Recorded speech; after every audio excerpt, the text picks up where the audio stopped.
AskReddit, you gain control of JK Rowling's Twitter account for a day. What unnecessary piece of information do you add to Harry Potter lore? Witches and wizards have microscopic beings called magi-chlorians that live within their bodies which grant them access to magic. You monster. Voldemort was voluntarily circumcised at the age of 18. Sectum Sempra. Hagrid shaves all his body hair from the neck down. Thanks for the gold, you, Darthmule. Alternately, Hagrid has no hair from the neck down, and he doesn't need to shave. He's just totally smooth. Like a porpoise.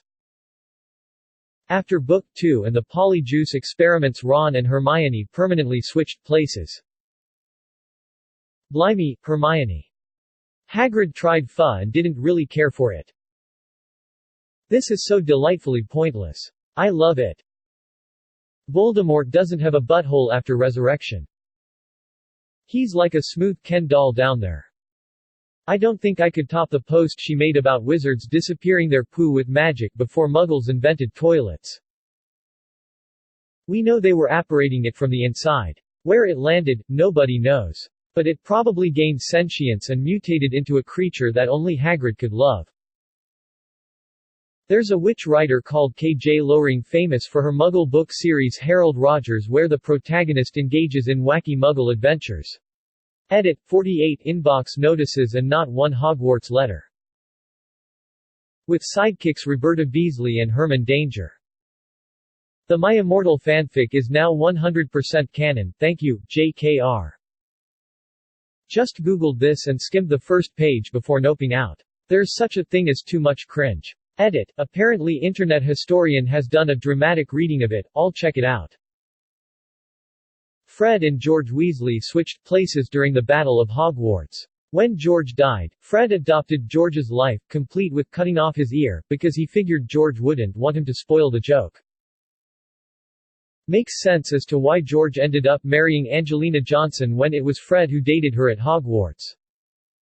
That most people don't play beyond their early 20s because they develop Quidditch arsehole.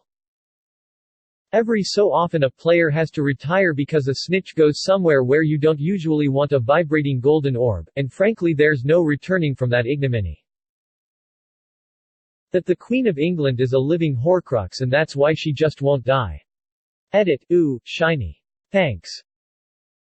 Okay, this one is the best. She made herself a Horcrux as well as Prince Philip, and she is now the most powerful witch in all of Europe. The protagonist was actually the flying car and everything after is just epilogue. Harry Potter is Cars 3. Ka-chow expecto petroleum. Muggle orphanages know about magic, and when an orphan shows magical prowess they phone the Ministry of Magic for pickup and leave the baby outside. The ministry hasn't figured out how voicemail works and never come to pick up the children. Well, this explains why the White Walkers keep sparing the orphanages. The Forbidden Forest is forbidden because Dumbledore and Hagrid have an illegal grow-op hidden inside. The Wizarding School is a front to launder money. And nobody is actually at a magic school at all, they are all just stoned AF. Hagrid was a metaphor for the misunderstanding and mistreatment of furries. This is the best, worst response to this question. You bastard. I actually always envisioned Dumbledore aggressively asking Harry, maybe even yelling, if he put his name in the Goblet of Fire. HARRYDIDYOUPUTYOURNAMEINTHEGOBLETOFFIRE, Dumbledore asked calmly. George Weasley was adopted. Not Fred though. One of my favorite quotes from any piece of Harry Potter media comes from an interview of the actors who played Fred and George, and, "So are you two actually twins in real life? No, it's funny. We actually met at the audition, and that line kills me every time." I'd clarify that Dumbledore wasn't really gay, just gay for pay. Figure that way, nobody is happy. A gag for a gallant Dumbledore? I'm writing a new book, I'll make her add a lot more lore by bumping community expectations. Well, technically she is, just not HP. She's currently writing a crime novel, which should have released last year. The sock that freed Dobby was actually a Potter family heirloom, having been worn by Bobby Charlton in the 1966 FIFA World Cup final. The Potters were very quiet about how they came to acquire it. For some strange reason, this one is my favorite of all. Also, why do you need two sheds? Harry pronounces it GIF, not GIF. G as in GIF? Harry put his name in the goblet of fire. How do you know? Did you ask him calmly? Harry doesn't have a left pinky toe, it was the only part of him hurt by the killing curse when he was a baby, and then all of us fan theorists will wonder why Lily didn't love his left pinky toe. Have you never heard the story of Achilles? Obviously Lily was holding Harry still by his left pinky toe, so that part of his body never got protected by her love. The Loch Ness Monster is someone who tried Polyjuice Potion with basilisk DNA. Actually, the Fantastic Beasts and Where to Find Them textbook from the Hogwarts library set, not the screenplay, specifies that the Loch Ness Monster was a Kelpie, I think. It may have been one of the other creatures. Moaning Myrtle was masturbating in the bathroom when she dies, hence the name, Moaning Myrtle. She was reported as crying based on what an ignorant first-year claimed. Explains why she's incredibly horny for the guys. Ron is adopted and dyes his hair. Edit, thanks for the gold, kind stranger. Molly sneaks into his room at night to maintain the spell that keeps him ginger. Snape was a never nude. Edit, holy shit, this blew up. Thank you for the gilding. There are dozens of them. Hermione was actually a collective delusion shared by Harry and Ron. And Crumb went with it because he's hugely unstable. At the time of bringing his kids to platform 9 3/4 at the end of the 7th book, Harry is out on bail for wizard tax evasion due to hiring Percy as his accountant. Alternatively, Harry is flat broke at the end of book 7 and lives a life of complete poverty. You see, the Wizarding Bank was no longer willing to do business with the man who strolled in the front door and robbed the frack out of them.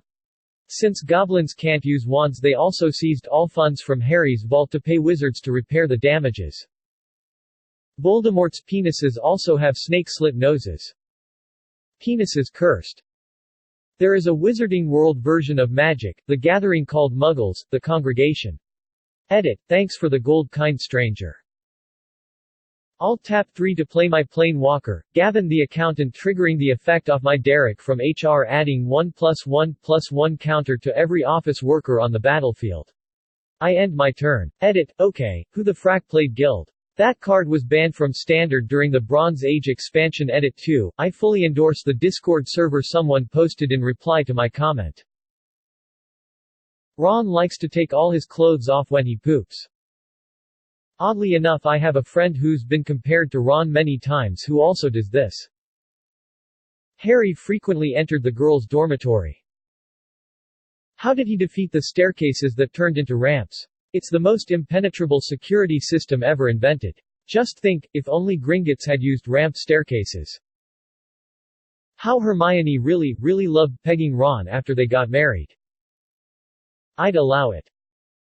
Snape was a stamp collector. This is the real reason James Potter bullied him. It was really him and not the Weasleys who wrote and mailed the letter inviting him to the Quidditch World Cup. All those stamps on the envelope were his way getting back at James. I would make it clear that the cursed child is not canon. Go one step further and declare it is an in-universe book written by Rita Skeeter. Professor Snape was a single mother. Hermione's in a wheelchair. Voldemort's parents were anti-vax. That wouldn't rile anyone up. Now if you said that Ron and Hermione were anti-vaccination. Buckbeak was a metaphor. 4. Please subscribe. Multiple videos uploaded daily.